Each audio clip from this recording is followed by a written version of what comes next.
Hello guys, welcome back to my daily mini vlog series day 3। আজকে আমার সাইকোলজির exam আছে, তাই ঝটপট রেডি হয়ে বাইরে বেরিয়ে গেলাম। বাইরের ওয়েদারটা বেশ ভালো ছিল, রোদ ছিল না। অটোতে করে আমি মেট্রো স্টেশন পৌঁছে গেলাম। মেট্রো স্টেশন এসে মেট্রোর জন্য ওয়েট করতে লাগলাম। মেট্রো আসাতে মেট্রোতে উঠে গেলাম। লাকিলি আজকের জার্নিটা ভালোই ছিল, আমি দাঁড়ানোর জায়গা পেয়ে গেছিলাম। এরপর মেট্রো করে কলেজ পৌঁছে গেলাম। কলেজে এসে নিজের এক্সাম হলে চলে গেলাম। এরপর এক্সামের শেষে সব বন্ধুরা মিলে হলে দাঁড়িয়ে একটু আড্ডা মারছিলাম।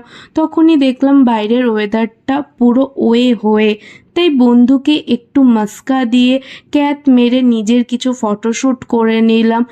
দেখো গাইজ, এরপর সেই হয়ে ওয়েদারটা হয়ে গেল মোয়ে।